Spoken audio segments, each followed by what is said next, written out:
சாத்தான் கொண்டு வருகிற 4 யுத்தங்கள். தேவன் ஒரு நபரை ஆசீர்வதிக்கிறதுக்கு முன்னாடி, உயர்த்துகிறதுக்கு முன்னாடி, அந்த நபரை பயன்படுத்துறதுக்கு முன்னாடி இந்த 4 யுத்தங்களை நிச்சயமாக சத்துரு கொண்டு வருவான். அது எப்பேற்பட்ட தேவ மனிதனாக இருந்தாலும் சரி, அது ஆண்டவராக இயேசு கிறிஸ்துவாகவே இருந்தாலும் சரி, இந்த யுத்தங்களை கடந்து தான் அவர்கள் எல்லாரும் பயன்பட்டார்கள், பிரகாசிக்கப்பட்டார்கள். எழும்பி பிரகாசி, உன் ஒளி வந்ததுன்னு வேதம் சொல்லுகிறது. ஆனால் நாம் எழும்பி பிரகாசிக்க முடியாதபடிக்கு சில தடைகளை அவன் கொண்டு வந்து கொண்டே இருப்பான். சில நேரம் இந்த 4 விஷயத்தில் ஒரே ஒரு தடையை கொண்டு வந்துட்டே இருப்பான். நீங்கள் யோசிப்பீங்க, எனக்கு இந்த 4 யுத்தம் இல்லை, ஆனால் ஒரு தடை இருக்குதுன்னு சொன்னால், நீங்கள் கர்த்தர் பயன்படுத்துறதுக்கு முன்னாடி உள்ள உருவாக்கப்படக்கூடிய ஒரு சிச்சுவேஷனில் இருக்கிறீங்க. நல்லா புரிந்து கொள்ளணும். ஒரு 4 போராட்டம் இருக்குது, 4 அட்டாக்குன்னு சொல்லலாம். சாத்தான் கொண்டு வருகிற 4 போராட்டம். இதை நாம் தெளிவாக பார்க்க போகிறோம். இந்த 4 அறிகுறி இருக்குதுன்னா சீக்கிரமாக கர்த்தர் உங்களை உயர்த்த போகிறான்னு அர்த்தம். இந்த 4 சேர்ந்து எல்லாருக்கும் வராது. ஆனால் இந்த 4 சேர்ந்து வருதுன்னா சீக்கிரமாகவே கர்த்தர் உங்களை பயன்படுத்த போகிறார். சீக்கிரமாகவே நீங்கள் தேவனுடைய கரத்தில் நீங்கள் மகிமையாக பயன்படுவீங்க என்பதில் எந்த சந்தேகம் இல்லை. அப்படிப்பட்ட ஒரு அருமையான ஒரு ஆவிக்குரிய ரகசியத்தை தான் நம்ம இன்றைக்கி பார்க்க போகிறோம். நீங்கள் பார்த்து கொண்டிருக்கிறது ஸ்பிரிச்சுவல் WF என்ற ஆவிக்குரிய ரகசியங்களை வெளிப்படுத்தும் ஒரு நல்ல சேனல். தேவ ஜனங்களே, இந்த அருமையான சத்தியம் உங்கள் ஆவிக்குரிய வாழ்க்கையை தலைகீழ மாற்ற அது கண்டிப்பாக உதவி செய்யும். நீங்கள் அழுது கொண்டு வேதனையோடு இருந்த நாட்களுக்கு ஒரு முற்றுப்புள்ளி ஆண்டு வைப்பார். இந்த உபத்திரம் எல்லாம் எதுக்குப்பா வந்திருக்குன்னு நீங்கள் ஈஸியாக கண்டுபிடிப்பீங்க. அப்படிப்பட்ட ஒரு நல்ல ஒரு சத்தியத்தை இன்றைக்கி நம்ம என்ன செய்ய போகிறோம், பார்க்க போகிறோம். நீங்கள் இந்த சேனலை இப்போ தான் முதல் முறையாக பார்க்குறீங்கன்னா நம்ம சேனலோடு இணைந்து கொள்ளுங்கள். தொடர்ந்து நம்ம நிறைய ஆவிக்குரிய ரகசியங்களை பார்க்க போகிறோம். இன்னைக்கு நம்ம பார்க்க போகிறது தான் இந்த 4 சாத்தானுடைய அட்டாக்ஸ், சாத்தானுடைய போராட்டம். மிக வேகமாக இந்த அட்டாக்ஸை குறித்து, இந்த போராட்டத்தை குறித்து உங்களுக்கு நான் விவரித்து சொல்லிட்டு அதனுடைய வேத ஆதாரத்தையும் இதனுடைய முடிவில் வசனங்களையும் உங்களுக்கு நான் கோடிட்டு காட்ட விரும்புகிறேன். நீங்கள் சோத்திரத்தோடு ஜெபத்தோடு, ஆண்டவரே எனக்கு புரிய வைங்கப்பா அப்படின்னு சொல்லி நீங்கள் சோத்திரம் பண்ணிக்கொண்டே இதை கேட்பீர்கள் என்றால் உங்கள் உள்ளான மனுஷன் பலப்படுறதை நீங்கள் உணர முடியும். வசனம் உங்கள் காதின் வழியாக செல்லுகிறது முதலாவது. இரண்டாவது உங்கள் சிந்தனையை எட்டுகிறது. நீங்கள் இடம் கொடுத்தால் அது உங்கள் இருதயத்துக்கு செல்லுகிறது. இன்றைக்கி அநேகர் இயேசுவை பிடிக்காதவர்கள், வேண்டான்னு சொல்லுகிறவங்களுக்கு அந்த சத்தியம் சிந்தனை வரைக்கும் சென்று விட்டது. ஒரு எடுத்துக்காட்டிற்கு நாம் சொல்லும் பொழுது, இயேசு உங்களை நேசிக்கிறார், உங்களை அவர் ஆசீர்வதிப்பார், உங்களை பரலோக ராஜ்யத்துக்கு கொண்டு செல்வார், நீங்கள் அவரை ஏற்றுக்கொள்ளுங்கன்னு சொல்லும் பொழுது காது வரைக்கும் போகுது, காதிலிருந்து சிந்தனைக்குள்ளே போகுது. யோசிக்கிறாங்க, ஓ இயேசு ஏற்றுக்கொள்ளணுமோ, அப்போ பாவத்தெல்லாம் விடணுமோ, எல்லாம் கஷ்டமாக இருக்கும் அப்படின்னு சொல்லிட்டு வேண்டான்னு சொல்கிறாங்க. ஏன்னா சிந்தனை வரைக்கும் போயிட்டு, ஆனால் இருதயத்துக்குள்ளே போகல. ஆனால் தேவ ஜனங்களே, யாரெல்லாம் மனசார விட்டு கொடுத்து இந்த வார்த்தையை இருதயத்துக்குள்ளே போட்டும் எனக்குள்ளே அது கிரியை செய்யட்டும், என் வாழ்க்கையை அது மாற்றிட்டு சொல்லிவிட்டு நீங்கள் இதை கேட்டு பாருங்கள். நம்ம ஸ்பிரிச்சுவல் WF என்ற சேனலில் கர்த்தர் கொடுத்த பெரிய கிருபை என்ன தெரியுமா? இதை கேட்டுக்கொண்டு இருக்கும் பொழுதே அவர் வாழ்க்கை மாறுகிறது. ரகசியங்களை அறிந்து கொள்கிறாங்க. அவங்க எழும்பி உற்சாகமாக செயல்படுறாங்க. 100 தனியான பலத்தோடு அவர்கள் எழும்புகிறாங்க. ஓ இவ்வளோ தான் விஷயமா? ஒரு பெரிய பிம்பத்தை சாத்தான் காமிச்சிட்டானா? இவ்வளோ தானே விஷயம் அப்படின்னு சொல்லிட்டு அவர்களுக்கு சாத்தானுடைய தந்திரம் தெரிஞ்சுக்கிறது. ரேனாடு பாங்க என்ற தேவமனிதன் அடிக்கடி சொல்வார், சாத்தான் கையில் ஒரு மைக்கை வச்சுக்கிட்டு ஒரு கத்தக்கூடிய ஒரு கிழட்டு சிங்கம், அவனுக்கு பல்லெல்லாம் விழுந்துட்டு, ஆனால் அவன் மைக்கை வச்சுட்டு நானும் பெரிய ஆள் அப்படின்னு சொல்கிறான். ஆனால் அவன் உண்மையாட்டு பெரிய ஆள் கிடையாது. ஏன்னா உண்மையான யூதாவின் ராஜசிங்கம் இயேசு கிறிஸ்து. ஆனால் பேதுரு சொல்லுகிறார், சாத்தான் யாரை விழுங்கலாம் என்று வகை தேடி சுற்றி கொண்டு இருக்கிறானா. அதுவும் எப்படி வகை தேடி திருகிறானா? கெர்ச்சிக்கிற சிங்கம் போல.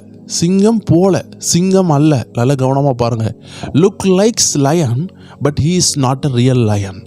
சிங்கம் போல வகை தேடி சுற்றி திரிகிறானே தவிர சிங்கமாக அவன் வகை தேடி சுற்றி திரியலை. அவன் உண்மையாட்டி சிங்கம் கிடையாது.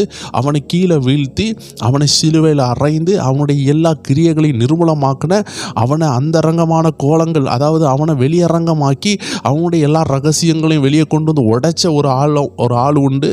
அதாவது நம்ம பாஷையில் சொன்னால் அவனுடைய மண்டவாளத்தை எல்லாம் தண்டவாளத்தில் இறக்கி விட்ட ஒரு ஆள் உண்டு. அவர் தான் இயேசு கிறிஸ்து. அவனுடைய தலையை நசுக்குனவர். அவன் உண்மையாகவே நொறுக்கப்பட்டவன், சிதைக்கப்பட்டவன், பலவீனப்பட்டவன், தேவ பிள்ளைக்கு முன்பாக சரண்டர் ஆகிறவன். ஏசப்பா பிள்ளைக்கு முன்பதாக, உண்மையான இயேசுவின் பிள்ளைக்கு முன்பதாக அவன் பயந்து ஓடக்கூடியவன். ஆனால் அவன் ஒரு மைக்கை வச்சு கத்திக்கிட்டு இருக்கிறான், நான் தான் சிங்கம், நான் தான் சிங்கம் அப்படின்னு இன்னைக்கு ஏமாத்தி கொண்டு இருக்கிறான். ஆனால் உண்மையான தேவ ஜனத்திற்கு பிசாசின் ரகசியம் கண்டுபிடிச்சிருவாங்க. தேவ ஜனங்களே, அப்படிப்பட்ட ஒரு ரகசியத்தை தான் இன்றைக்கி நம்ம பார்த்து கொண்டு இருக்கிறோம். இன்னொரு எடுத்துக்காட்டு சொல்கிறேன். ஒரு தம்பி அப்படியே நடந்து போய்கொண்டே இருக்கிறான். போகும்பொழுது ரோட்டில் ஒரு பாம்பு வந்து என்ன செய்யுது, கிடக்குது. அந்த பாம்பு வாழை ஆட்டிக்கிட்டே இருக்குது. அவன் அந்த முடுக்கை தாண்டி போனால் தான் அவன் வீட்டுக்கு போக முடியும். அவன் கடைக்கு ஏதோ வந்திருக்கிறான், ஆனால் திரும்பி போகும்பொழுது பாம்பு கிடக்கு. அதை கண்டு பயந்து கொண்டு இருக்கிறான். அந்த ரோடு வழியாக தான் அடிக்கடி போவான். ஆனால் அந்த பாம்பு இப்போ வாழை ஆட்டி கொண்டு இருந்த உடனே அவன் ரொம்ப பயந்து போய் அங்கே இருக்கிறான். அந்த நேரத்தில் அந்த இடத்துல ஒரு வீடு இருக்குது. அந்த வீட்டிலேருந்து ஒரு சத்தம் வருது, மகனே அதை நீ கடந்து போ, பயப்படாத, அதை நான் அடித்து போட்டுட்டேன். அவன் சொல்கிறான், இல்லை இல்லை, அது உயிரோடு இருக்குது, அது வாழை ஆடுகிறது. உடனே அந்த ஐயா உள்ளேருந்து ஒரு வயசான தாத்தா சொல்கிறாரு, நான் இப்போ தான் ஐயா நான் கம்பை வச்சு அடித்து போட்டிருக்கேன், அதுக்கு மண்டையை பாரு, மண்டை அது நசுங்கி போய் இருக்குது, வாள் கொஞ்ச நேரத்துக்கு ஆடும், உன்னை கடிக்கவே கடிக்காது, நீ பாட்டில் தைரியமாக போகலாம் அப்படின்னு சொல்லும்பொழுது அவன் கவனித்து பார்க்குறான். அதனுடைய தலை நசுக்கப்பட்டிருக்கு, வாள் ஏதோ சின்ன உயிரில் ஆடிக்கிட்டு இருக்குது. இதே போல தான் தேவச்சனமே, நம்மளுடைய இரட்சகராக இயேசு கிறிஸ்து சிலுவையில் அவனுடைய எல்லா தந்திரங்களையும் நிர்மூலம் ஆக்கிட்டார். அவன் இப்போ ஏதோ ஒரு பெரிய ஆள்னு காமிச்சு கொண்டு இருக்கிறான். அதை நம்பி அவன் தான் பெரிய ஆள்னு சொல்லி அவன் பின்னாடி ஒரு கூட்டம் போய் கொண்டு இருக்கு. அதனால் அவன் பெரிய ஆளான்னு கேட்டால் அவன் பெரிய ஆள் கிடையாது. அவன் சிலுவையில் நசுக்கப்பட்டவன். அவனுடைய நிறைய காரியங்கள் இந்த உலகத்தில் இருக்குது. இச்சையான விஷயங்கள், குடி போதைகள், சினிமா விஷயங்கள், நிறைய காரியங்கள் இந்த உலகத்தில் இருக்குது. இது எல்லாம் அவன் வாழை ஆட்டி காமிச்சு நான் பெரிய ஆள்னு காமிச்சு கொண்டு இருக்கிறான். ஆனால் ஆவிக்குரிய தேவ பிள்ளைகளுக்கு மட்டும்தான் தெரியும் அவன் தோற்கடிக்கப்பட்டவன். ஆனாலும் நம்ம கவனமாக இருக்கணும். ஏன் தெரியுமா? அவன் சிங்கம் போல வருகிறான். நீங்கள் அதை சிங்கம்னு நினச்சிட்டிங்கன்னா நீங்கள் ஏமாந்துருவீங்க. ஏன்னா அவன் சின்ன விஷயத்தை ஊதி பெருசாக காட்டுவான், பெரிய விஷயத்தை சின்னதாக மாற்றிடுவான். ஸோ தேவ ஜனங்களே, நீங்கள் ஊழியத்துலேயும் அழைப்புலேயும் கவனமாக இருக்க வேண்டிய விஷயத்தில் அது என்ன, இந்த சின்ன பாவம், சின்ன கெட்ட வார்த்தை, சின்ன இச்சை, சின்ன குடிப்பழக்கம், இதெல்லாம் ஒன்றும் நம்ம ஊழியத்தை தடை பண்ணாதுன்னு தேவனுக்கு பயங்கரமாக நம்ம கீழ்ப்படிய வேண்டிய விஷயங்களை எளிமையாக மாற்றி விட்டுருவான்.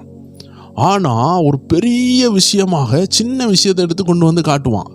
ஒரு சின்ன வார்த்தை மனைவி சொல்லியிருப்பாங்க, இல்லை கணவர் சொல்லியிருப்பாங்க, அதை பெரிய விஷயமாக்கி அதை டைவர்ஸ் வரைக்கும் கொண்டு போயிடுவான். அவனுடைய தந்திரமே இதுதான். ஆண்டவர் ஏதேன் தோட்டத்தில் இருந்து ஆதாமேவால் வெளியே தள்ளினதுக்கு காரணம் அந்த பழத்தை சாப்பிட்டதுனால தான். அது ஒரு சின்ன விஷயந்தான். ஆனால் அந்த பழத்தை சாப்பிட்றது சின்ன விஷயமா இருந்தாலும் அதனுடைய பனிஷ்மெண்ட் பெரிய ஆபத்து. தேசமே உலகமே இன்றைக்கி பாதிக்கப்பட்டிருக்கு. ஒரு மனுஷனால் பாவம் என்ன செஞ்சுட்டு அகில மனு குலத்தையும் ஆளுகை செய்துட்டு. ஸோ அதனால் எந்த விஷயத்தை சின்னதாக்கணும், எந்த விஷயத்தை பெருசாக்கி நம்மளை பயங்காட்டணும்னு சாத்தானுக்கு நல்லா தெரியும். ஆண்டவருடைய எல்லா விஷயங்களையும் சின்னதாக்கி விட்டுருவான். நீ கீழ்ப்படியாதுன்னு அவனுடைய எல்லா விஷயங்களையும் ரொம்ப கருத்தானது போல காட்டுவான். ஸோ தேவ ஜனங்களே, இன்றைக்கி நம்ம கவனமாக இருக்க வேண்டியது இருக்குது. அவனுடைய தந்திரங்களை அறிந்து கொள்ள வேண்டியது இருக்கிறது. நான் அவனுடைய தந்திரங்களை அறிந்துட்டோன்னா அவனுக்கு பவரே கிடையாது. யாருக்கு மேலே சாத்தானுக்கு பவர் உண்டுன்னா அந்த வார்த்தையை கீழ்ப்படிந்து பிசாசு சொல்கிறது கீழ்ப்படுகிறவங்களுக்கு மேலே தான் சத்துருவுக்கு பவர் உண்டே தவிர ஏசப்பாவுக்கு கீழ்ப்படுகிற பிள்ளைகள் மேலே அவனுக்கு பவர் கிடையாது. ஒரு இடத்துல பைபிளில் பிசாசுகளை விரட்டுகிறாங்க. ஸ்கேவாவின் பிள்ளைகள் 7 பேர் என்ன செய்கிறாங்க, பிசாசுகளை விரட்டுகிறாங்க. ஆனால் அவர்களை பிசாசு என்ன செஞ்சுட்டு மாறி தாக்கிட்டு, ஒரு நபருக்குள்ளே தான் பிசாசு இருக்குது. 7 நபர் என்ன செய்கிறாங்க, இயேசுவை ஏற்றுக்கொள்ளாமல், இயேசுவை நம்பாமல் பவுல் பிசாசு விரட்டுகிறதை கண்டுட்டு இவர்களும் ஜாலியாக என்ன செஞ்சிட்டாங்க, ஓஹோ நல்லா ஜாலியாக இருக்குது, நல்லா நம்ம கையை நீட்டி விரட்டினா பிசாசு ஆடும் போல், எவ்வளோ அழகான பவர் இருக்குது, பவுல் விரட்டுறாரு, பவுல் என்ன அவ்வளோ பெரிய ஆள், அவரை காட்டில் நம்ம எவ்வளோ பேர், 7 பேர் இருக்கிறோம், நம்ம பிசாசை விரட்டோம்னு சொல்லிட்டு விரட்டினா அந்த ஒரு மனுஷன் 7 பேரையும் செதற விட்டுட்டான், அடிச்சு சின்ன பின்னமாக விரட்டி விட்டான். அப்படி விரட்டிட்டு அவன் சொல்கிறான், எனக்கு பவுலையும் தெரியும், ஜீசஸையும் தெரியும், நீங்கள் யாருடான்னு கேட்குறான். அப்படின்னா என்ன, பவுல் அதிகாரம் பெற்றவன், இயேசு கிறிஸ்து அதிகாரமுடையவர், அந்த அதிகாரத்தை கொடுத்தவர்.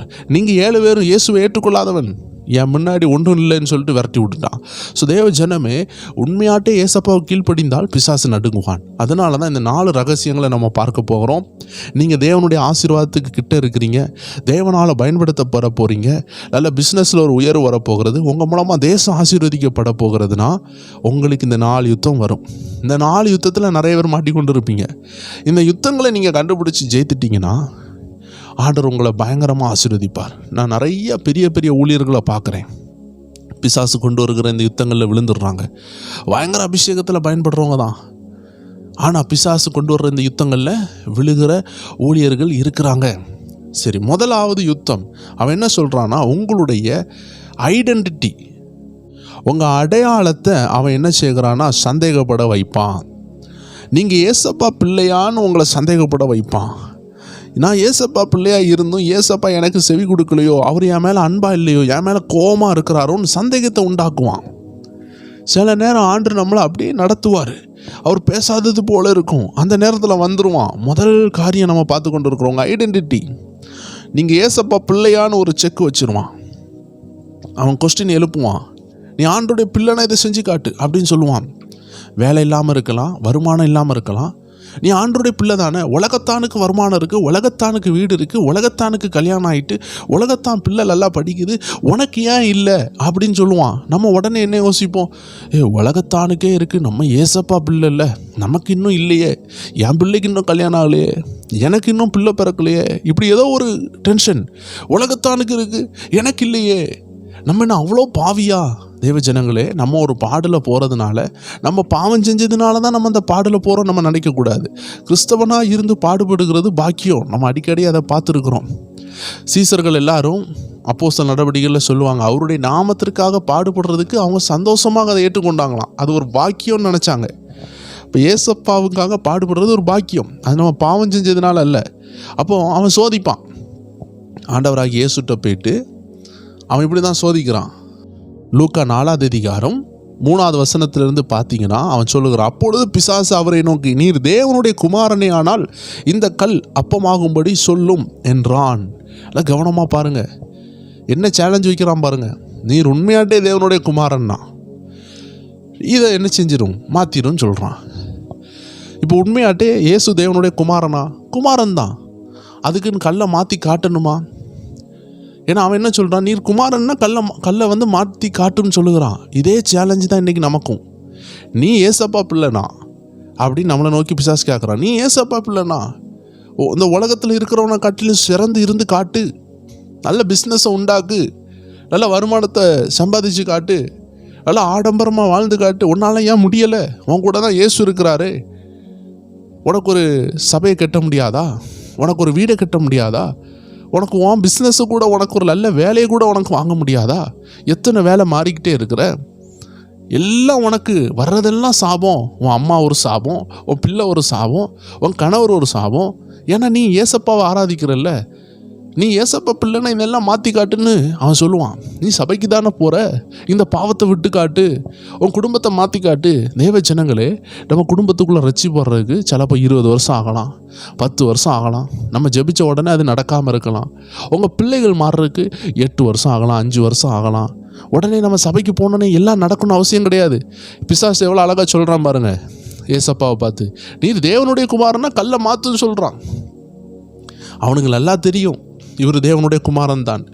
உங்கள்கிட்டையும் அவன் போராடும் பொழுது அவனுக்கு நன்கு தெரியும் இவங்க தேவனுடைய குமாரன் குமாரத்தின் தெரியும். பின்பு ஏன் அவன் சோதிக்கிறான்னா, எப்படியாவது நீங்கள் என் ஆண்டவர் என் கூட இல்லையோ, அப்போ நம்ம இதை செஞ்சு காமிச்சா தான் நம்ம கூட இருக்கிறாரோ, அப்போ நம்ம எப்படியாவது என்ன செஞ்சிருவோம், சீக்கிரமாக ஒரு கல்யாணத்தை பண்ணிடுவோம், சீக்கிரமாக என்ன செஞ்சிருவோம், நம்ம பிள்ளைகளை ரட்சிப்புக்கு நேராக நம்ம கொண்டு வரணும், ஏதாவது ஒன்று செய்வோம் அப்படின்னு சொல்லி 4 ஊழியர்கள்ட்ட நீங்கள் அலைஞ்சிக்கிட்டே இருப்பீங்க. உங்களுக்குள்ளே பயம் வர தொடங்கும். ஏன்னா இப்போ சாத்தான் கேள்வி எழுப்பிட்டான், ஆண்டவன் கூட இல்லையோ, ஆண்டவன் கூட இருந்தால் உன் பிள்ளைகள் சீக்கிரம் ரட்சிக்கப்பட்டிருக்குமே, உன் குடும்பம் நல்லா இருக்குமே, சீக்கிரமாக சொந்த வீடை கட்டியிருப்பீங்களே, சீக்கிரமாக காரை வாங்கியிருப்பீங்களே, நல்ல வெளிநாட்டு வேலை கிடச்சிருக்குமே. தேவச்சனங்களே, நல்லா யோசித்து பாருங்கள். அப்போ நீங்கள் வேதத்தில் உள்ள திரளான சாட்சிகளை நீங்கள் உடனே பார்க்கணும். வேதத்தில் மேகம் போன்ற சாட்சிகள் இருக்குது. யோசிப்பை பாருங்கள். ஆண்டவர் பயன்படுத்தணும்னு நினச்ச உடனே குழி வருது, குழியில் தூக்கி போடுறாங்க. அவனுக்கும் யோசனை வந்திருக்கும், என் கூட கடவுள் இருக்கிறாரோ, நல்ல சொப்பனெல்லாம் காமிச்சாரே, ஆனால் அவன் அதில் கவலைப்படலை. பிறகு போத்திபார் மனைவி கம்ப்ளைண்ட் பண்ணுது, அதுலேயும் கவலைப்படலை. அது அவாண்ட பொய்யான கம்ப்ளைண்ட். அடுத்தது சிறையில் கிடக்கிறான். ஆண்டவரே என்னை உயர்த்துவேன்னு சொல்லிட்டு சிறையில் போட்டிருக்கிறீரே, அவன் கேட்டிருப்பான், ஆண்டவர் அவங்க கூட இருந்தால் நீ சிறையில் எதுக்கு இருக்கிற? தேவ ஜனங்களே, நம்ம தெளிவாக இருக்கணும். அவன் சொல்கிறான்னு சொல்லிட்டு நம்ம வாங்கி காட்டணும் அவசியம் கிடையாது. இயேசு வந்து அந்த கல்லை அப்பமாக மாற்றலை. ஏன்னா அவருக்கு தெரியும், நான் தேவனுடைய குமாரன் தான், நான் உபாசத்தில் இருக்கிறேன், நான் பசியில் இருக்கிறேன். நான் பசியில் இருக்கிறது உண்மைதான், ஏன்னா நான் உபவாசம் எடுத்துருக்கிறேன். அதுக்குன்னு சொல்லிட்டு நான் தேவனுடைய குமாரனா இல்லையான்னு நீ சொல்கிறத நான் செஞ்சு காமிச்சு நான் நிர்ணயிக்க வேண்டும்னு அவசியம் இல்லை. ஏன்னா நான் தேவனுடைய குமாரன் என்று அவர் ஸ்ட்ராங்காக இருந்தார். அவருடைய ஐடென்டிட்டியை அவர் பிடிச்சிருந்தார். இன்றைக்கி நீங்கள் முதல் யுத்தத்தில் ஜெயிக்கணும்னா, நீங்கள் ஸ்ட்ராங்காக இருக்கணும்னா, ஏசப்பா பிள்ளை தான்.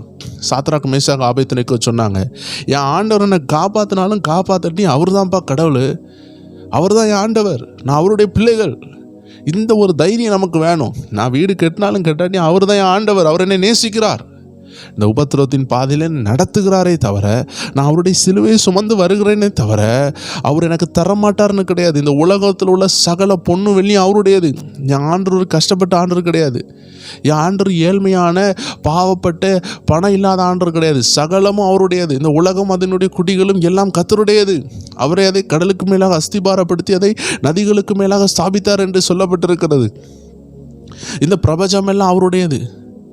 இந்த செல்வங்கள் எல்லாம் அவருடையது. பின்பு ஏன் ஒரு ஏசப்பா பிள்ளை கஷ்டப்படணும்?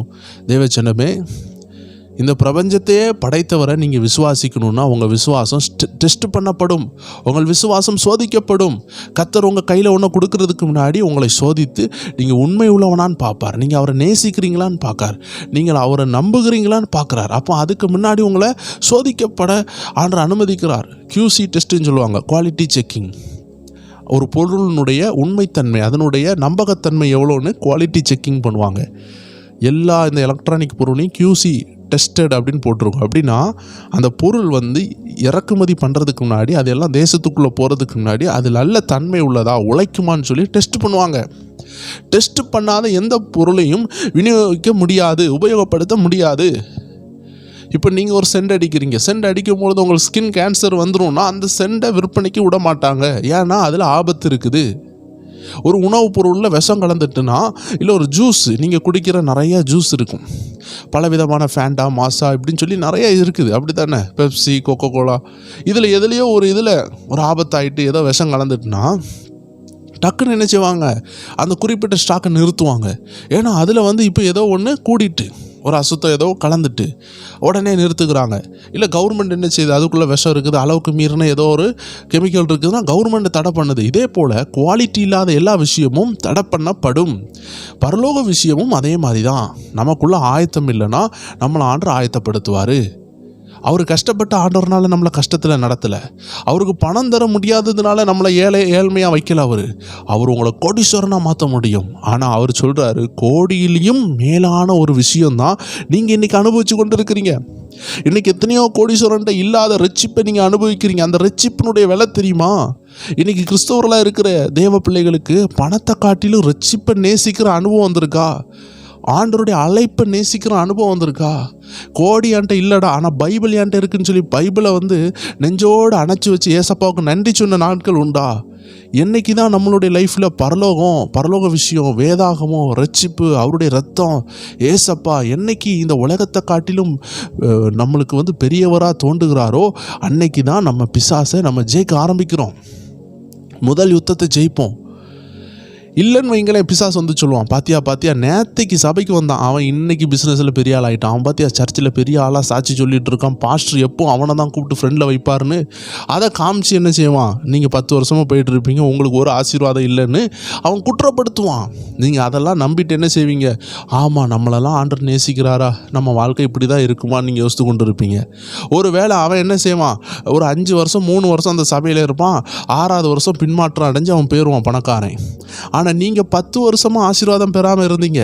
ஆனால் 11வது வருஷம் உங்கள் பிள்ளை ஆண்டு வெளிநாட்டு கொண்டு போய் அவனை காட்டிலும் ஒரு பெரிய பிஸ்னஸ் மேனாக மாற்றுவார். அது உங்களுக்கு தெரியாது, அது கர்த்தர் மறைச்சி வச்ச ரகசியம். ஆனால் நீங்கள் 10 வருஷம் காத்திருந்தீங்க. அவன் அடுத்த நாள்லேயே ஆசீர்வாதம் பெற்றான், அடுத்த 5 வருஷத்தில் அட்ரஸே இருக்காது. ஆனால் நீங்கள் காத்திருந்ததுனால கர்த்தர் உங்களை நிரந்தரமாக உயர்த்துவார். ஆனால் நீங்கள் இந்த காத்திருப்பின் நேரத்தில் முறுமுறுத்துட்டிங்கன்னா உங்களுக்கு உயர்வு வராது, உங்களுக்கு அது தடைப்படும், டிலே ஆகும். நீங்கள் ஆண்டரை சந்தேகப்பட ஆரம்பிப்பீங்க. ஆண்டரு அவனை காட்டிலும் உங்களை டபுள் மடங்கு எழுப்பணும்னு நினச்சாரு, உங்களை நிலச்சி நிற்கணும்னு வச்சாரு. அவன் கொஞ்சம் பணம் வந்ததுனால நின்னான், நெருக்கம் வந்த உடனே ஆண்டரை விட்டு ஓடி போயிட்டான். ஆனால் நீங்கள் அப்படி கிடையாது. பணம் இல்லாத நேரமே நிற்கிறீங்கன்னா பணம் இருக்கும் பொழுது நிற்க மாட்டிங்களா? ஆசீர்வாதம் இருக்கும்போது நிற்க மாட்டிங்களா? 2 மடங்கால ஆண்டருக்காக நிற்பீங்க. ஒன்றும் இல்லாத என்ன கர்த்தர் உயர்த்தியிருக்காருன்னு எவ்வளோ நன்மையாக இருப்பீங்க. ஆனால் சபைக்கு ஒருத்தன் புதுசாக வரான், வந்து அடுத்த நாள்லேயே ஆசீர்வாதம்னா அவன் கஷ்டப்பட்டு பழகலை, அவன் கஷ்டம் வந்தால் நிற்க மாட்டான். ஸோ தேவ ஜனங்களே, அதனால் சபையில் வரவங்களை வைத்து, உங்கள் வீட்டு பக்கத்தில் உள்ளவங்களை வைத்து என் வாழ்க்கை எப்படி இருக்குது தயவு செய்து உங்களை தரக்குறைவாக நினைக்காதீங்க. அப்படி தரகுறவாக அவங்கள நினச்சிங்கன்னா கர்த்தர் உங்களுக்கு உண்டு பண்ண மகா ஐஸ்வர்யத்தையும் மகா கனத்தையும் நீங்கள் அதை தரகுறைவாக நினைக்கிறீங்கன்னு அர்த்தம். ஸோ அதனால் உங்கள் ஐடென்டிட்டி கிட்ட பிசாசு என்ன செய்வான், உங்கள் ஆதாரத்தை அவன் குலைக்க பார்ப்பான். நீலாம் உண்மையாட்டே தேவ பிள்ளையா, நீ உண்மையாட்டே ஆசீர்வதிக்கப்பட்டிருக்கியா அப்படின்னு கேட்கும் பொழுது நீங்கள் சொல்லணும், நான் உண்மையாட்டே ஆசீர்வதிக்கப்பட்டிருக்கேன்னு சொல்லணும். எப்படி நீங்கள் ஆசீர்வதிக்கப்பட்டிருக்கிறீங்க? இந்த உலக ஐஸ்வர்யத்தை வச்சு உங்கள் ஆசீர்வாதத்தை கணக்கிட முடியாது. ஏசப்பா சிந்தின ரத்தத்தை, அவருடைய ஒரு துளி ரத்தத்தை இந்த உலகத்தே வித்தால் அந்த ஒரு துளி ரத்தம் வாங்க முடியாது. அப்படிப்பட்ட ரத்தத்தினால நீங்கள் கழுவப்பட்டிருக்கிறீங்க, அவருடைய ரட்சிப்பின் வஸ்திரத்தை பெற்றிருக்கிறீங்க. இதை எத்தனை கோடி கொடுத்து வாங்க முடியும்? நிலவை விற்றா கூட அவருடைய ரட்சிப்பின் வஸ்திரத்தை நம்ம வாங்க முடியாது. அப்போ இதெல்லாம் வச்சுக்கிட்டு தான் நம்ம என்ன சொல்கிறோம், ஐயோ நான் வாட்ட வீட்டில் இருக்கிறேன், ஐயோ நான் ஒழுகிற வீட்டில் இருக்கிறேன், ஐயோ எனக்கு அடுத்த நேரம் சாப்பாடு காசு இல்லை. தேவஜனங்களே, இதையெல்லாம் ஆண்டு 5 நிமிஷத்தில் மாற்றிடுவார். எத்தனை நாள் நீங்கள் சாப்பிடாமல் இருக்க போகிறீங்க? ஆண்டவர் கிருபையில் ரேஷன் அரிசி கிடச்சிருது, ஆண்டவர் கிருபையில் ஏதாவது கிடச்சிரும். எப்படியாவது ஆண்டவர் நம்மளுக்கு உணவை தந்துடுவார். வசனம் சொல்கிறார், நாளைய தினம் உணவுக்காக உடைக்காக கவலைப்படாதீங்க, இது 2 ஆண்டவர் தந்துக்கிட்டே இருப்பார். ஐயா நான் கடந்த 30 நாள் நான் பட்னியாக கிடக்கிறேன்னு ஒரு ஆள் நீங்கள் கமெண்ட் பண்ணுங்க பார்க்கலாம். நான் கடந்த 30 நாளாக நான் சாப்பிடாமல் இருக்கேன்னு நீங்கள் யாராவது ஒரு ஆள் கமெண்ட் பண்ணுங்க பார்க்கலாம். அப்படிப்பட்ட விசேஷித்த நபர்கள் இருந்தாங்கன்னா கர்த்தர் அவர்களை நடத்துவார். ஆனால் அப்படிப்பட்ட நபர் ரொம்ப ரேர். அவங்க ஊழியத்தில் பயங்கரமாக அழைக்கப்பட்டு ரொம்ப பயங்கரமாக ஆண்டவர் அப்படி நெருக்கத்தில் கொண்டு போகிற ஒரு சிலர் இருக்கிறாங்க. அட்லீஸ்ட் 15 நாள்லேயே ஆண்டவர் அற்புதம் செஞ்சிருவார். ஆண்டவர் அவர்களை வழி நடத்திடுவார், ஏதாவது ஒரு பாதையை காட்டிடுவார். ஆண்டவர் அப்படி நெருக்கத்தில் போடவே மாட்டார். உணவுக்காக உடைக்காக கவலைப்படாதீங்கன்னு சொல்லியிருக்கிறார், நிச்சயம் தருவார். நீதிமானுடைய பிள்ளைகள் அப்பத்துக்கு அலைந்து திரிவதில்லைன்னு சொல்லிட்டாரு. ஸோ தேவ ஜனங்களே, ஆண்டவர் அந்த விஷயத்தில் கருத்தாக இருக்கிறார். உங்களை சாப்பிட்றதுக்கு வழியை தரப்பார். உங்களுக்கு பயம், பிசாசு கொண்டு வர்ற சில போராட்டம் தான் என்ன செய்யுது, உங்களை பயம் காட்டுது. என் பிள்ளைக்கு வேலை கிடைக்காதோ, ஐயோ யுத்தங்களாக இருக்குதே, வேலை கிடைக்காதோ, ஐயோ எனக்கு உயர முடியாதோ, ஐயோ வீடு கட்ட முடியாதோ. நீங்கள் எதை குறிச்சும் கவலைப்படக்கூடாது. ஏன்னா பிசாசு உங்கள் ஐடென்டிட்டியில் ஃபைட் பண்ணுறான். முதலாவது விஷயம், ஏசப்பா பிள்ளைனா இதை செஞ்சு காட்டு, வீடை கட்டி காட்டு, பிள்ளையை பெற்று காட்டு, கல்யாணத்தை பண்ணி காட்டு, வீடை கோபுரமாக கட்டி காட்டு, சபையை கட்டி காட்டு அப்படின்னு சொல்லுவான். நீங்கள் அதெல்லாம் வச்சு நம்ம ஏசப்பா பிள்ளைன்னு கணக்கு போட முடியாது. நீங்கள் சொல்ல வேண்டியது, நான் ரத்தத்தினால கழுவப்பட்டிருக்கிறேன் போ அப்படின்னு சொல்லி அனுப்பி விட்டுறலாம். ரொம்ப ஈஸி பிசாசை அனுப்பி விட்றதுக்கு. அவன் சொல்கிற மாதிரிலாம் ஐயோ இவ்வளோ லட்சம் இருந்தால் தான் நான் ஏசப்பா பிள்ளைன்னு சொல்ல முடியாது. இந்த அப்பத்தை, இந்த கல்லை அப்பமா மாற்ற, அப்பந்தான் நீ தேவனுடைய குமாரன் அவன் சொல்கிறான். ஆண்டவர் அதை பற்றி கவலையப்படலை. நான் கல்லை அப்பமா மாற்றாட்டி நான் தேவனுடைய பிள்ளை தான் அவருக்கு தெரிஞ்சது. தேவ ஜனங்கள் புரிஞ்சுக்கணும், ஆசீர்வாதம் இல்லாததுனால நம்ம தேவ பிள்ளை இல்லை, நம்ம பாவம் செஞ்சிட்டோம், ஆண்டவர் நம்மளை அடிச்சுக்கிட்டு இருக்கிறார். அப்படி இல்லை. தேவ ஜனங்கள் நார்மலாகவே அவருடைய சிலுவையை சுமப்பாங்க. அதுக்குள்ளே கூலி அவர் தருவார். அவன் அந்த நேரம் நீங்கள் சோதனையில் இருக்கும் பொழுது இன்னும் சோதிப்பான். அதனால தான் தேவ ஜனங்கள் ரொம்ப கவனமாக இருக்கணும். இதுதான் நம்பர் 1 யுத்தம். நீங்கள் தேவனுடைய பிள்ளையா, தேவனுடைய ஊழியரா அப்படின்னு உங்களுக்கே ஒரு சந்தேகத்தை கொண்டு வருவான். நான் இத்தனை வருஷம் ஆராதிக்கிறேனே, எனக்கு ஒன்றும் நடக்கலையே. இந்த யுத்தத்தை நீங்கள் ஜெயிக்கணும். நிறைய பேர் இவ்வளோ வருஷம் நான் ஆராதிக்கிறேன், எனக்கு ஒன்றும் நடக்கலை, அந்த மனப்பான்மையில் இருக்காங்க. அதுதாங்க யுத்தம். அதில் தான் ஜெயிக்கணும். அந்த மனப்பான்மையிலேருந்து ஜெயிக்கணும். நான் இத்தனை வருஷம் இருந்தாலும் என் ஆண்டவர் தராட்டியும் அவர் தான் தேவன், நான் அவரை தான் நேசிக்கிறேன், அவர் தராட்டி நான் சந்தோஷமாக தான் இருப்பேன். இந்த ஒரு எண்ணம் வரணும். இதனால தான் நான் சொன்னேன், நிறைய பேருக்கு இந்த எண்ணம் வராது, அவங்க ஃபஸ்ட் ஸ்டேஜ்லேயே இருப்பாங்க. ஆனால் இந்த எண்ணத்துலேயும் நீங்கள் ஜெயித்து கொண்டு இருக்கிறீங்கன்னா நீங்கள் உங்கள் உயர்வின் அருகாமையில் இருக்கிறீங்க. 2வது யுத்தத்தை நம்ம பார்க்கலாம். ஆண்டவராகிய இயேசு கிறிஸ்துவை அவன் என்ன செய்கிறான், அப்பத்தை வச்சு ஒரு யுத்தம் பண்ணுறான். அவர்கிட்ட இந்த உலகத்தில் உள்ள எல்லாத்தையும் நான் தாரேன், என்னை பணிஞ்சு கொள்ளுன்னு சொல்கிறான். இந்த தேவாலயத்திலேருந்து கீழே குதியும். அப்போ என்ன நடக்கும், உங்களை கண்டு நிறைய பேர் ஆச்சரியப்படுவாங்க, உங்கள் தூதர்கள் உங்களை பாதுகாப்பாங்க அப்படின்னு சொல்லுகிறான். இப்படி ஒரு சில யுத்தங்களை அங்கே கொண்டு வரான். இந்த யுத்தத்துக்குள்ளே இருக்கிற 2வது விஷயம் பார்த்திங்கன்னா, அட்டாக் அண்ட் ஃப்ளெஷ்லி நீட்ஸ். நம்மளுடைய சரீர நன்மைகள், சரீர தேவைகளை வைத்து என்ன செய்கிறான், அவன் நம்மளை ப்ரெஷர் பண்ணுறான். மறைமுகமான பாவத்தை செய்யி, நீ என்ன செஞ்சிரு, என்ன வணங்கிரு, நீ என்ன செஞ்சிரு, இந்த கல்லை அப்பமா மாற்றிரு, உன் பசி தீந்துரும். நமக்கு ஒரு பணம் தேவையாக இருக்கும். பிசாசு சொல்லுவான், அந்த ரகசியமாக என்ன செஞ்சிரு, இதில் எடுத்துரு. ஒரு ஊழியை செய்கிறோன்னா அந்த ஊழியத்தில் ஒரு குறிப்பிட்ட விஷயத்திற்காக ஒரு விசுவாசி என்ன செய்யுது, ஒரு பணத்தை தருது. ஆனால் பிள்ளைக்கு ஏதோ ஒரு ஸ்கூல் ஃபீஸோ காலேஜ் ஃபீஸோ கட்ட வேண்டிய ஒரு சூழ்நிலை. நான் ஊழியருடைய வாழ்க்கையை எடுத்துக்காட்டு சொல்கிறேன், ஏன்னா நான் ஒரு ஊழியக்காரன். அப்போ என் கையில் மக்கள் வந்து ஒரு ஸ்பீக்கர் வாங்குறதுக்கு காசு தராங்க. பிசாசு சொல்கிறான் அதை எடுத்து யூஸ் பண்ணு அப்படின்னு சொல்லும் பொழுது நான் பிசாசின் சத்தம் கேட்டேன்னா நான் அந்த யுத்தத்தில் தோக்குறேன். ஏன்னா நான் ஒருவேளை அந்த ஸ்பீக்கர்னுடைய காசை எடுக்காமல் மக்கள் கொடுத்த அந்த காசை எனக்குன்னு மக்கள் தர்றது இருக்கும், ஸ்பீக்கர் வாங்குறதுக்குன்னு தர்றது இருக்கலாம், ஊழியத்திற்குன்னு தர்றது இருக்கலாம், ஏழைகளுக்கு கொடுங்கன்னு சொல்லி தருவாங்க நம்ம கையில் நம்பி. அப்போ அந்த காசை எடுத்து நான் என்ன செய்ய முடியாது, எடுக்கவே முடியாது. இதை உங்களுக்கு வச்சுக்கோங்க பாஸ்டர்னு சொல்லி நம்ம கையில் தரவங்களும் இருப்பாங்க, ஜென்ரலாக தரவங்க இருப்பாங்க. சிலர் வந்து இதை ஏழைகள் கொடுங்க, சிலர் இது வந்து ஐயா இந்த சபை கெட்டுமான பண்ணிக்க வச்சுக்கோங்க, ஐயா நான் ஆவியில் ஏவப்பட்டேன், நான் கனவுல பார்த்தேன், உங்கள் சபைக்கு ஒரு மைக் வாங்கி கொடுக்கணும்னு நினச்சேன், ஒரு கால்மிதி வாங்கி கொடுக்கணும்னு நினச்சேன், ஒரு கீபோர்டு வாங்கி கொடுக்கணும்னு நினச்சேன், ஒரு ட்ரம்மு வாங்கி கொடுக்கணும்னு நினச்சேன், ஒரு லைட்டு நான் வாங்கி கொடுக்கணும்னு நினச்சேன், சபையில் பாய் வாங்கி கொடுக்கணும்னு நினச்சேன், இப்படின்னு காசு கொடுத்துருப்பாங்கன்னு வைங்களேன். ஊழியர்களாகிய நாங்களாக இருந்தாலும் சரி, பிஸ்னஸ் செய்கிறவர்களாக இருந்தாலும் சரி, சாதாரண அனுதின கூலி வேலை செய்கிறவர்களாக இருந்தாலும் சரி, நம்ம தேவையை வச்சு பிசாசு நம்ம அழுத்தும் பொழுது நம்ம ரகசிய பாவங்கள் செய்துவிடக்கூடாது. நீங்கள் ரகசிய பாவங்களில் விழாமல் இருந்தால் ஆண்டவர் வந்து வெளியரங்கமாக உங்களை கனப்படுத்துவார், வெளியரங்கமாக உங்களை உயர்த்துவார். யோசேப்பினுடைய வாழ்க்கையில் ரகசிய பாவம் இல்லை, அதனால் ஆண்டவர் வெளியரங்கமாக உயர்த்தினார். ஆனால் சிம்சோனுடைய வாழ்க்கையில் ரகசிய பாவம் இருந்துச்சு, வெளியரங்கமாக அவமானப்பட்டான். தேவ ஜனங்களே, நம்ம ரகசியமாக ஆண்டருக்கு விரோதமாக விழுந்துட்டோன்னா அது யாருக்கும் தெரியாது, ஆனால் கர்த்தருக்கு தெரியும் அல்லவா. அதே போல தான் தேவ ஜனமே, நம்மளுடைய வாழ்க்கையில் ரகசியமாக நம்ம உண்மையாக வாழ்கிறதும் யாருக்கும் தெரியாது, ஆனால் கர்த்தருக்கு தெரியும் அல்லவா. அப்போ நம்ம ரகசியமாக நம்ம தேவனுக்கு கீழ்ப்படிந்தோன்னா ஆண்டு வெளிப்படையாக நம்மளை ஆசீர்வதிப்பார். எல்லாருக்கு முன்னாடி நம்ம பிள்ளை தலை சிறந்த பிள்ளையாக இருக்கும். ஒருவேளை நீங்கள் அந்த ஸ்பீக்கர்னுடைய காசு எடுத்து உங்கள் பிள்ளையை படிக்க வச்சுருவீங்க, அது வெளிநாட்டுக்கு போய் கூட படிச்சிடும். ஆனால் அங்கே போய் அதனுடைய வாழ்க்கை நாசாயிரும், அங்கே போய் அது தாறுமாறாக வாழும். ஏன்னா அது பாவத்தின் சம்பளத்தில் போச்சு, அது கர்த்தருடைய பணத்தினால போகலை. ஒருவேளை அந்த காசு இல்லாத நேரம் கஷ்டப்பட்டு கண்ணீரோடு ஜபிச்சிருந்தீங்கன்னா உங்கள் பிள்ளையும் ஒரு நேரம் உபாசம் எடுத்து ஜபித்திருக்கும். அப்பாட்ட காசு இல்லைன்னு சொல்கிற உணர்வு, அந்த வலி அதுக்கு புரிஞ்சிருக்கும். படிக்க போகிற இடத்துல பாவ விஷயங்களில் விழாமல் தன் வாழ்க்கையை நாசாக்காமல் இருக்கும். இல்லைன்னா அந்த பாவ விஷயத்தில் நாசாகி அந்த வாழ்க்கையை நாசாக்கும், வேலையை இழக்கும். இல்லை அந்த பாவத்தினால் அந்த பிள்ளைக்கு மண்டை என்ன ஆயிரும், வேலையே கிடைக்காது, புத்தி செயலற்று போகும், வேலைக்கு போக முடியாது, வேலைக்கு போனாலும் அது அப்பாவை கவனிக்காது. ஆனால் அப்பா கஷ்டப்பட்டு படிக்க வச்சார். ஆனால் அதே ஜோம் பண்ணி அந்த பிள்ளை வேதனையோடு ஆண்டவர் தந்த காசில் போய் படிச்சிச்சுன்னா அப்பா எவ்வளோ கஷ்டப்பட்டு படிக்க வச்சாங்கன்னு சொல்லி அப்பாவை கடைசி வரைக்கும் கவனிக்கும். ஆனால் அந்த பிள்ளைய அப்பாட்ட காசு இல்லையேன்னு உணர விடாமல் ஸ்பீக்கருக்கு பணத்தை எடுத்து, ஏழைகளுடைய பணத்தை எடுத்து ஒரு ஊழியக்காரனை நாங்கள் அந்த பிள்ளையை படிக்க வச்சிட்டோம்னா எதிர்காலம் அதுக்கு ஆபத்தாக மாறும். ஏன்னா அந்த பிள்ளைக்கு வலினா என்னன்னு தெரியாது, ஜபனா என்னன்னு தெரியாது, உபாசனா என்னன்னு தெரியாது. அப்போ ஆண்டவர் நம்மளை கொண்டு போகிற பாதையில் நம்ம போய் தான் ஆகணும். பிசாசு என்ன செய்வான், ப்ரைவேட் சின், ரகசிய பாவங்களை செய்ய அது வெளியே தெரியாதுன்னு சொல்லுவான். ஆனால் பப்ளிக்கில் என்ன செஞ்சிருவான், ஊழியத்தில் அபிஷேகத்தை இழக்க வச்சுருவான், தனிப்பட்ட வாழ்க்கையில் அபிஷேகத்தை இழக்க வச்சுருவான். ஸோ தேவ ஜனங்களே, ஆண்டவருடைய பசியாமல் யூஸ் பண்ணணும்னு நினச்சான், மேலே இருந்து கீழே குதியும்னு சொல்கிறான், இந்த உலகத்தில் உள்ள எல்லா ஆசீர்வாதத்தை தாரேன்னு சொல்கிறான். நம்பர் 3, ப்ரெஷர் பண்ணுவான், ப்ரெஷர் டு பெர்ஃபார்ம், நீர் இதை செய்யும்னு நம்மளை பெர்ஃபார்ம் பண்ண சொல்லுவான். பிதாவாகிய தேவன் ஆண்டவராகிய இயேசுவை மகிமைப்படுத்துவார். அவர் மேலேருந்து கீழே குதிச்சா கால் உடஞ்சிரும். ஆனால் அவன் சொல்கிறான் கீழே குதியும் தூதர்கள் காத்துக்கொள்வார்னு சொல்லுகிறான். தேவச்சனங்களே, ஆண்டவர் நம்மளை ஆசீர்வதிப்பார். உன்னதமான இயேசு கிறிஸ்துவை கடல் மேலே நடக்கப்படணும்னு தேவனுக்கு ஒரு எண்ணம் இருந்துச்சு.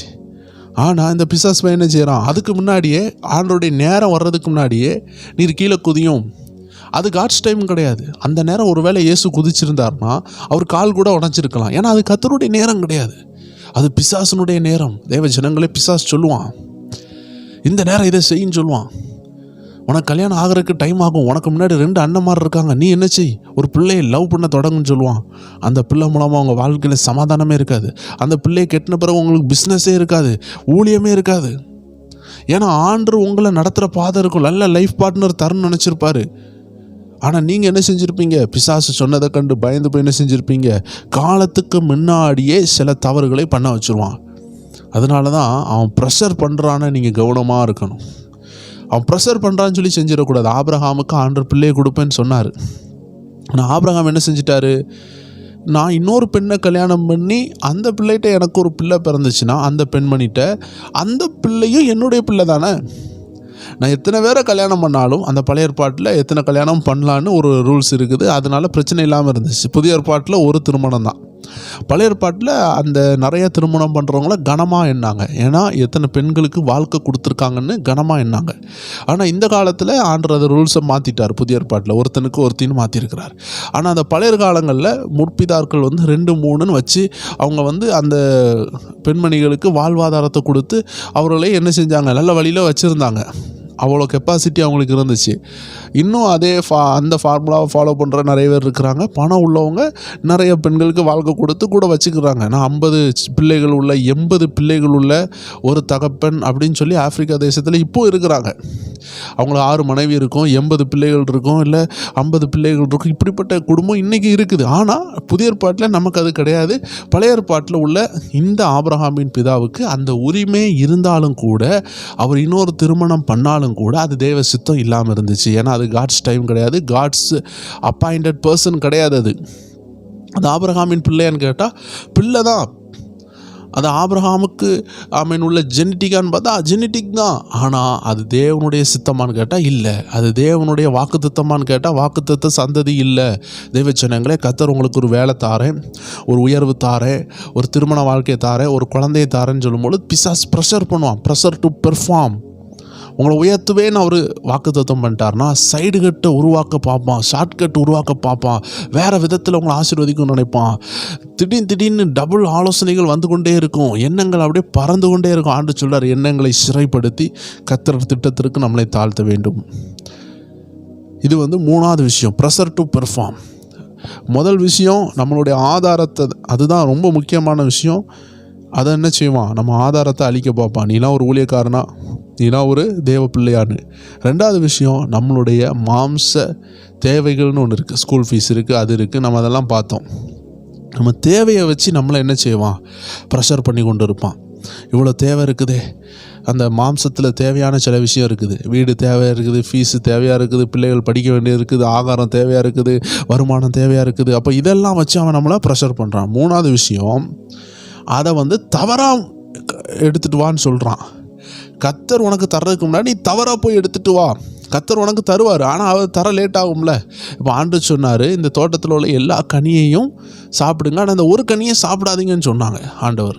ஆனால் அந்த ஒரு கனியை தான் அவன் சாப்பிட வச்சான். மீதி இருக்கிற 999 கனியும் சாப்பிடல. அந்த 1000 மரம் இருக்குன்னு அதில் எதை தேவன் சாப்பிடக்கூடாதுன்னு சொன்னாரோ அதை சாப்பிட வைக்கிறான். ஏன்னா அவனுடைய முக்கிய விஷயமே நீங்கள் தேவனுக்கு கீழ்ப்படியக்கூடாது. ஆண்டவருக்கு கீழ்ப்படியாத பிள்ளைகளை ஆசீர்வதிக்க முடியாது. அவனுடைய பெரிய திட்டமே நீங்கள் எப்படியாவது டிஸ்ஒபீடியன்ஸில் வரணும், கீழ்ப்படியாமையில் வரணும், தேவன் சொன்னதை உங்கள்கிட்ட இருந்து தட்டணும். அதுதான் அவனுடைய திட்டம். ஸோ இப்போ 4வது காரியம், அவன் என்ன செய்வான், ஒரு ஷார்ட்கட்டை உண்டாக்கி அதன் மூலமாக ஒரு ஆசீர்வாதத்தை தாரேன்னு சொல்லுவான். நீங்கள் ஆண்டவருடைய சோதனைகளை அப்படியே ஆராய்ச்சி பண்ணி பார்த்தீங்கன்னா அதில் 3 விதமான இச்சைகள் இருக்கும். கண்களின் இச்சை, மாம்சத்தின் இச்சை, ஜீவனத்தின் பெருமை. அப்போ இந்த கடைசி விஷயம் ப்ராமிஸ் ஆஃப் பவர். அவன் என்ன செய்கிறான், நான் உன்னை உயர்த்துவேன். பிசாசு சொல்கிறான், நான் உன்னை ஆசீர்வதிப்பேன், நான் உன்னை பெருமைப்படுத்துவேன், நீ மேலேருந்து கீழே குதியும். எல்லாரும் என்ன செய்வாங்க, ஒரு வேளை உங்கள் கால் உடையலைன்னா நீர் பெரிய ஆள்னு சொல்லி உங்களை பிரபலமாக மாற்றிடுவாங்க. நம்ம ஆண்டவர் பிரபலமாக நம்மளை மாற்றுவேன்னு சொல்லலை, நம்மளை பெரிய ஜாதியாக மாற்றுவார், பேரை பெருமைப்படுத்துவேன்னு சொல்லியிருக்காரு, உங்களை பவர்ஃபுல்லாக மாற்றுவார். ஆனால் பிரபலம் வேறு. பிரபலம் சொல்கிறது இந்த உலகத்தாருக்கு அது உண்டாகும். தேவ ஜனங்களே, ஒரு காலத்தில் ஒருத்தன் பிரபலமாக இருப்பான், இன்னொரு காலத்தில் இன்னொருத்தன் பிரபலமாக இருப்பான். ஆனால் வேதத்தில் உள்ள எல்லா மனிதர்களும் என்றும் அவர்கள் தேவனால் பயன்படுத்தப்பட்ட கனத்துக்குரிய பாத்திரமாக இருக்காங்க. என்னைக்காவது பவுலினுடைய விலை குறைஞ்சிச்சா? என்னைக்காவது தானியலினுடைய விலை குறைஞ்சிச்சா? ஆபிரகாமுடைய விலை குறைஞ்சிச்சா? ஆபிரகாம்னு எடுத்தால் அவருக்கு ஒரு மதிப்பு இருக்குது. ஆனால் பாவம் செஞ்ச சிம்சோனுக்கு விலை குறைஞ்சிச்சு. பாவம் செஞ்ச யூதாஸ் காரியத்துக்கு விலை குறைஞ்சிச்சு. ஏன்னா பைபிளில் உள்ளது எல்லாமே பிரபலங்கள் கிடையாது, செலிப்ரிட்டிஸ் கிடையாது.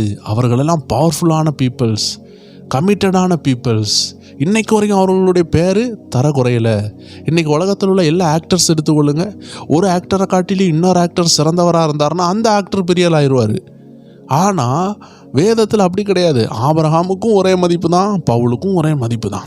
ஏன்னா எல்லாருமே பிரபலங்கள் கிடையாது, அவர்கள் எல்லாரும் ஆசீர்வதிக்கப்பட்ட பவர்ஃபுல் பீப்புள். பிசாசு உங்களை பிரபலம் ஆக்குவான், பாப்புலர் ஆக்குவான். தேவன் உங்களை பவர்ஃபுல் ஆக்குவார். பிரபலம் வேணுமா பவர் வேணுமான்னு பார்க்கணும். பிரபலம் என்ன செய்யும்னா 1 கோடி ரூபா பிஸ்னஸ் வச்சு பெரிய ஆள் மாதிரி இருக்கும்.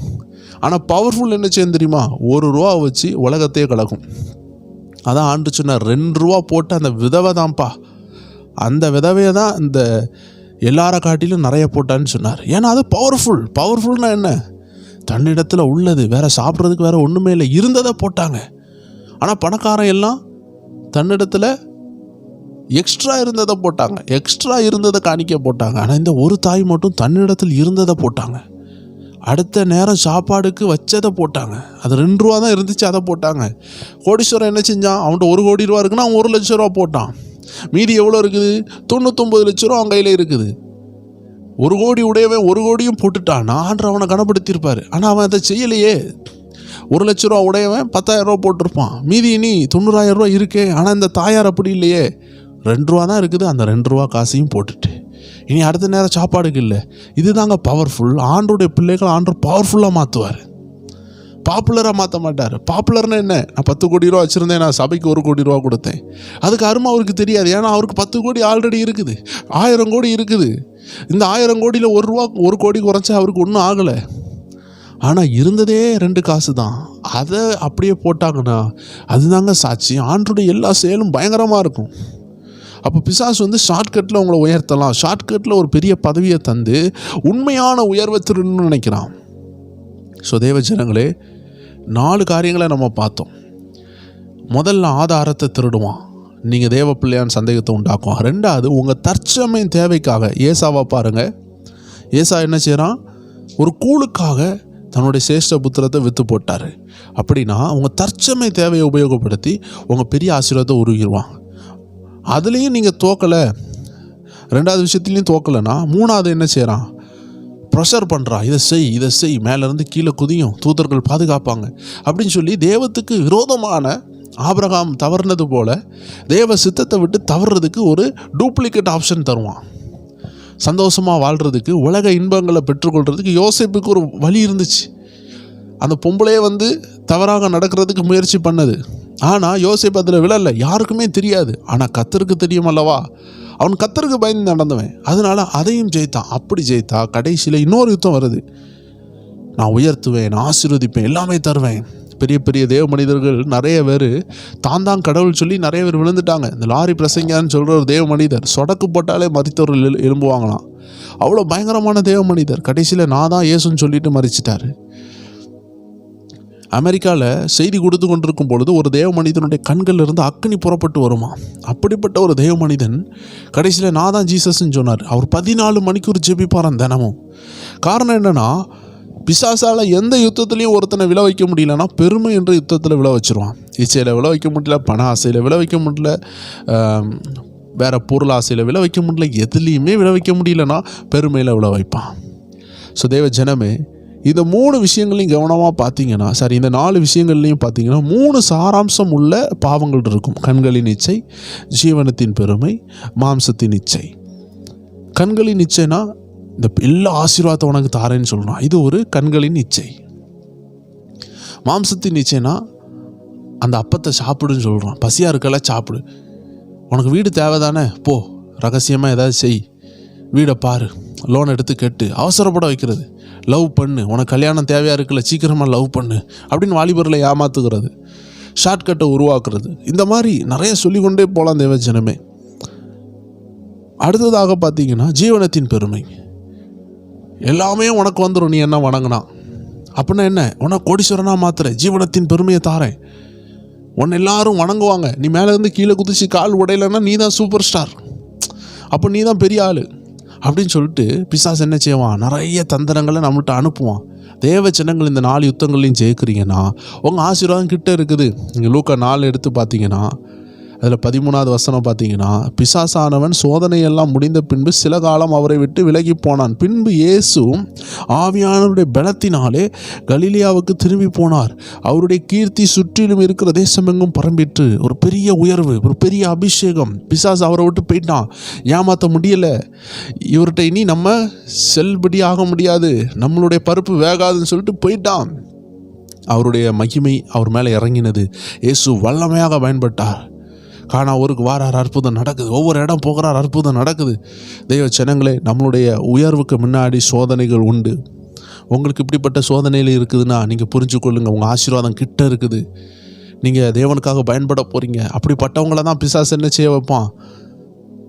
மண்ணை கவ்வ வைப்பான். ஒரு சிங்கம் புல் தின்றது எவ்வளோ அசிங்கம். சிங்கம் பசிச்சாலும் புல் தின்னாதான். தேவ ஜனங்களே, ஆனால் நம்மளை என்ன செய்கிறான்? ஏசாவை போல உலக விஷயத்திற்காக அளந்து போக வைக்கிறான், இறைந்து போக வைக்கிறான். உலக விஷயத்தோடு இணைஞ்சு போயிடுவோம், ஒரு ஆசீர்வாதம் வந்துடட்டுமேன்னு உலக விஷயத்தில் டக்குன்னு போக வைக்கிறான். தேவனுக்காக காத்திருக்க விடாமல் சீக்கிரமாக காலத்திற்கு முன்பதாகவே ஆசீர்வாதங்களை பெற்றுக்கொள்ளணும்னு துரிதப்படுத்துகிறான். ஆனால் ஏசப்பா பிள்ளைகள் ஞானம் உள்ளவர்களாக இருந்தாங்கன்னா உண்மையான ஆசீர்வாதமே இயேசு தான் நம்மளுடைய ஆசீர்வாதம். இன்றைக்கி எத்தனை குடும்பத்தில் போராட்டம் இருக்குது, எத்தனை பிள்ளைகள் இன்றைக்கி அப்பா அம்மா கீழ்ப்படியாமல் இருக்குது, ஆக்சிடெண்ட்டில் மறிக்குது, டைவோர்ஸ் ஆகுது, நினச்ச காரியங்களை செய்கிறாங்க, வீடை கட்டுறாங்க. ஆனால் வீட்டுக்குள்ளே குடியிருக்கும் போகும் பொழுதே ஒரு ஆள் மறிச்சிடுறாங்க. ஆனால் இயேசு நம்ம கூட இருந்தார்னா ஏற்ற நேரத்தில் வீடு தருவார். அந்த வீட்டுக்குள்ளே போகும்பொழுது யாரும் மறிக்க மாட்டாங்க. இயேசு நம்ம கூட இருந்தார்னா ஏற்ற நேரத்தில் கல்யாணம் நடக்கும், அந்த கல்யாணம் டைவர்ஸ் ஆகாது. ஸோ தேவ ஜனங்களே, ஆண்டவர் தர்ற ஆசீர்வாதம் வேதனையை கூட்டாது. நம்மளாக தேடுகிற ஆசீர்வாதம் அது வேதனையை கூட்டும். லோத்தினுடைய வாழ்க்கையை பாருங்கள். ஆபிரகாம் என்ற தேவ மனுஷனை விட்டு விலகி போனார். அவருடைய மனைவி உப்பு தூணாய் மாறினாங்க. பிள்ளைகள் மோசமான சுபாவத்தை பெற்றுக்கொண்டாங்க. பிள்ளைகளுடைய வாழ்க்கை அழிந்து போனது, அவருடைய வீடு அழிந்து போனது, சொத்து சுகங்கள் அழிந்து போனது. அந்த வீட்டில் ஆசீர்வாதங்களை எல்லாம் விட்டுட்டு, சோதம் குமாரை விட்டுட்டு, ஆஸ்தியெல்லாம் விட்டுட்டு வெளியே வெறுங்கையாக ஓடி வந்தார். அவ்வளோதான், அவருடைய சரித்திரமே இல்லாமல் போனது. ஸோ தேவன் தர்ற ஆசீர்வாதத்தை விட்டுட்டு உலக ஆசீர்வாதத்துக்கு நேராக போகிறவங்க எருசலேமில் இருந்து எரிகோ நோக்கி போகிற ஒரு மனுஷனை போல குற்றுயிராய் அற உயிராய் விட்டு விட்டு செல்லப்படுவாங்க. இதில் இருந்து தப்பிக்கப்படணும்னா தேவ ஜனங்களை நம்ம கவனமாக இருந்து யுத்தங்களை ஜெயிக்கணும். ஆவிக்குரிய யுத்தங்களை நீங்கள் ஜெயிக்கிறீங்கன்னா கண்டிப்பாக உயர்வு உண்டு, அதில் எந்த சந்தேகமும் இல்லை. நீங்கள் என்ன செய்யுங்க? கண்டிப்பாக யுத்தங்களை ஜெயிங்க. கர்த்தர் உங்களை ஆசீர்வதிப்பார். கண்டிப்பாக இந்த பதிவு உங்களுக்கு பிரயோஜனப்பட்டிருக்குன்னு நினைக்கிறேன். உங்கள் உயர்வுக்கு முன்னாடி ஒரு அலாரம் போல் இந்த நிகழ்ச்சி நம்ம உயர்வுக்கு நேராக சென்று கொண்டு இருக்கிறோம். நம்மளை ஆயத்தப்படுத்தி கொள்ளணும். பிசாசு யுத்தங்களை எப்படி கொண்டு வருவான், நம்ம அதை ஜெயிக்கணும்னு ஒரு உணர்வை ஆவியானவர் உண்டாக்கியிருப்பார். நான் கண்டிப்பாக கர்த்தருக்குள்ள நம்புகிறேன். இப்படிப்பட்ட ஆவிக்குரிய நிகழ்ச்சிகளை நம்ம ஸ்பிரிச்சுவல் WF என்ற சேனலில் நம்ம போட்டு கொண்டு இருக்கிறோம். தேவ ஜனங்களை இணைந்திருங்க. ஸ்பிரிச்சுவல் WF வாட்ஸ்அப் சேனலில் இணைஞ்சு கொள்ளுங்கள். கீழே இருக்கிற வாட்ஸ்அப் சேனலில் லிங்க் கிளிக் பண்ணிக்கோங்க. உங்களுக்கு எப்படி ஜாயின் பண்ணணும்னு தெரியலனா கிட்டத்தில் இருக்கிற சின்ன பிள்ளைகள்கிட்ட கூப்பிட்டு நீங்கள் ஜாயின் பண்ணிக்கோங்க. நம்ம போடுற நல்ல ஆவிக்குரிய நிகழ்ச்சிகள் பரிசுத்த ஆவியானவரால் நடத்தப்பட்டு எது மக்களுக்கு தேவைன்னு அது எனக்கு தெரியுதோ இல்லையோ பரிசுத்த ஆவியானவருக்கு தெரியும், ஆண்டவருக்கு தெரியும். அவரால் உணர்த்தப்பட்டு நம்ம பேசுகிற வார்த்தைகள் உங்கள் குழப்பங்களை மாற்றும், உங்களை உயர்த்தும், உங்களை பலப்படுத்தும் என்பதில் சந்தேகம் இல்லை. மீண்டும் நம்ம வேறு வீடியோவில் சந்திக்கலாம். கர்த்தர் உங்களை ஆசீர்வதிப்பார். God bless you. ஆமென்.